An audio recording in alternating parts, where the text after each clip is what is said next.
வரும் மே 24ஆம் தேதி நடைபெறவிருக்கும் பிகேஆர் கட்சியின் தேசிய பொறுப்பாளர்களுக்கான தேர்தலில் நடப்பு துணைத் தலைவர் டதஸ்ரீ ரவிசி ரம்லிக்கு எதிராக உள்துறை அமைச்சரும் பிகேஆரின் முன்னாள் பொதுச் செயலாளருமான டதஸ்ரீ சைஃபுடின் நசித்தியோன் இஸ்மாயில் போட்டியிடுவார் என்று வெளியான செய்திகளால் கட்சி உறுப்பினர்கள் குழப்பமடைய வேண்டாம் என்று டதஸ்ரீ சைஃபுடின் நசித்தியோன் இஸ்மாயில் கேட்டுக் கொண்டுள்ளார்.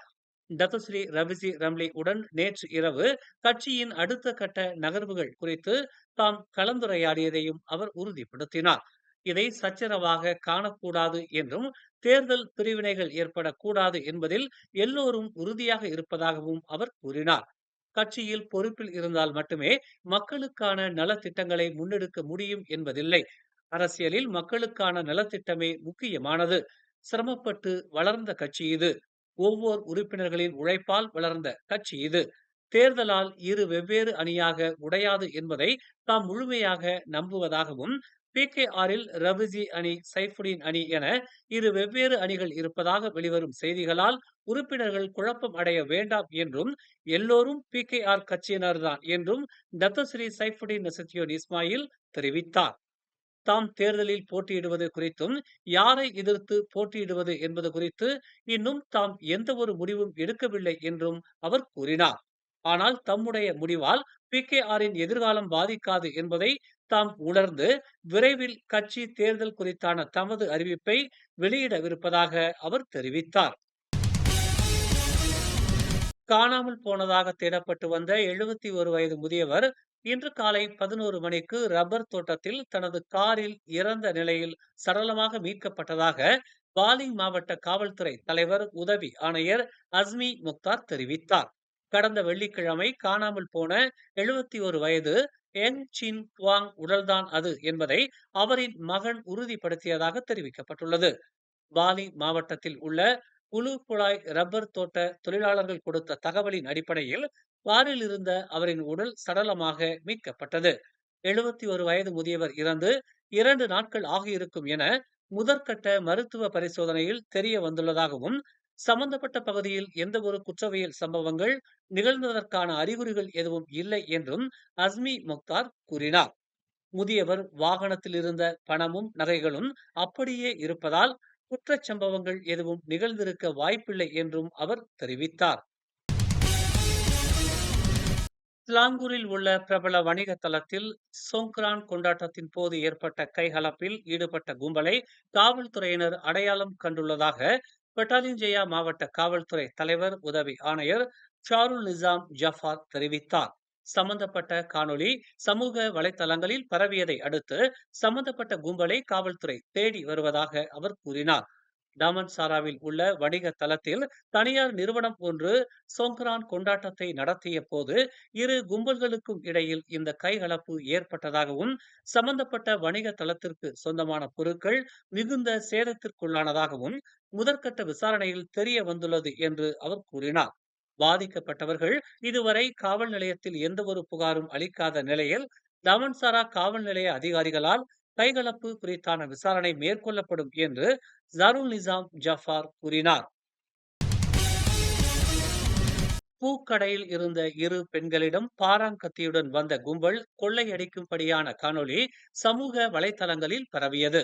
இச்சம்பவம் நேற்று நண்பகல் 1:30 மணியளவில் ஜஞ்சாரோமில் உள்ள கோயில் வளாகத்தில் இருந்த பூக்கடையில் நிகழ்ந்ததாக கொலலங்காட் மாவட்ட காவல்துறை தலைவர் உதவி ஆணையர் முகமது ஷுஃபியான் அமீன் தெரிவித்தார். பாதிக்கப்பட்ட பெண்கள் இருவரும் நேற்று மாலை 4:50 மணிக்கு காவல் நிலையத்தில் புகார் அளித்ததாக அவர் கூறினார். இக்கொள்ளை சம்பவத்தில் இரு பெண்களும் 4000 வெள்ளி மதிப்பிலான நகைகளை பறிகொடுத்ததாகவும், இருவருக்கும் எந்த ஒரு காயமும் ஏற்படவில்லை என்றும் முகமது ஷுஃபியான் அமீன் கூறினார். இரு பெண்களும் பூக்கடையில் இருக்கும் போது வாகனத்தில் பாராங்கத்தியுடன் முகமூடி அணிந்த கும்பல் அவர்களை மிரட்டி கொள்ளையடிக்கும்படியான காணொளி சமூக வலைதளங்களில் பரவியதை தொடர்ந்து சிசிடிவி காணொளியின் அடிப்படையில் கொள்ளையில் ஈடுபட்டவர்களை காவல்துறையினர் தேடி வருவதாக அவர் கூறினார். முன்னாள் பிரதமர் டதஸ்ரீ இஸ்மாயில் சப்ரி யாக்கூப் மீது லஞ்ச ஊழல் தடுப்பு ஆணையமான MACC நாளை மறுநாள் வியாழக்கிழமை காலை மீண்டும் விசாரணை நடத்தும் என்று MACC-யின் தலைமை இயக்குனர் தான்ஸ்ரீ அசாம்பாக்கி இன்று தெரிவித்தார். கடந்த மார்ச் மாதம் நடைபெற்ற விசாரணை ஊழல் வழக்கில் அவர் சம்பந்தப்பட்டுள்ளாரா என்பதற்கான விசாரணை என்றும், இப்போது டத்துஸ்ரீ இஸ்மாயில் சப்ரி யாக்கூப் சொத்து குவிப்பு வழக்குக்காக விசாரிக்கப்படவிருப்பதாகவும் தான் ஸ்ரீ அசாம்பாக்கி கூறினார். கடந்த மார்ச் 24ஆம் தேதி விசாரணையில் பெறப்பட்ட வாக்குமூலத்தின் தொடர்ச்சியாக வருமானத்திற்கு அதிகமாக சொத்துக்களை சேர்த்துள்ளதாக MACC விசாரணை குழு சந்தேகிப்பதால் இந்த விசாரணை வியாழக்கிழமை நடத்தப்படவிருப்பதாக தான் ஸ்ரீ அசாம்பாக்கி கூறினார். கடந்த மார்ச் 3ஆம் தேதி 170 மில்லியன் மதிப்பிலான ரொக்கமும் நகையும் தலைநகரில் உள்ள ஒரு வீட்டிலிருந்து பறிமுதல் செய்யப்பட்டிருந்த நிலையில் இந்த விசாரணை தொடரப்படவிருப்பதாக தான் ஸ்ரீ அசாம்பாக்கி விளக்கமளித்தார். பாஸ் தனது தேர்தல் பிரச்சாரங்களில் குரான் வசனங்களையும் ஹதீஸ்களையும் தொடர்ந்து மேற்கோள் காட்டும் என்றும், பிரச்சாரத்தின் போது கூட அரசியல்வாதிகள் அவ்வாறு செய்வதை தவிர்க்க வேண்டும் என்று சொல்வதை ஏற்றுக்கொள்ள முடியாது என்றும் அதன் துணைத் தலைவர் துவான் இப்ராஹிம் துவான்மான் தெரிவித்துள்ளார். இதுபோன்ற வசனங்கள் முஸ்லிம்களுக்கு வழிகாட்டி என்றும், அரசியல் ஆதாயத்திற்காக குரான் வசனங்களையும் ஹதீஸ்களையும் பயன்படுத்தும் அரசியல்வாதிகளை மத விவகாரத்துறை அமைச்சர் நயீம் முக்தார் கண்டித்ததில் தாம் குழப்பமடைந்ததாகவும் அவர் கூறினார்.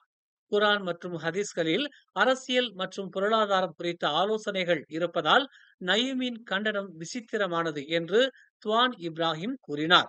இது ஒரு மத விவகார அமைச்சர் சொல்ல வேண்டிய ஒன்றல்ல. இந்த வசனங்களை மேற்கோள் காட்டுபவர்கள் அறியாதவர்கள் அல்ல என்பதை நாம் புரிந்து கொள்ள வேண்டும் என்றும் அவர் நினைவூட்டினார். அரசியலை பொறுத்தவரை குரான் சிறந்த வழிகாட்டியை வழங்குகிறது என்று FMT ஊடகத்திற்கு வழங்கிய செய்தியில் அவர் தெரிவித்துள்ளார். மேலும் செய்திகளை தெரிந்து கொள்ள தமிழ் மலர் நாளிதழை பாருங்கள். எங்களோடு இணைந்திருக்க மலர் டிவியை பதிவு செய்து கொள்ளுங்கள். உறவுகள் மகிழ்ந்திட விருப்பம் மற்றும் பகிர்வு சேவையை சொடுக்கிடுங்கள்.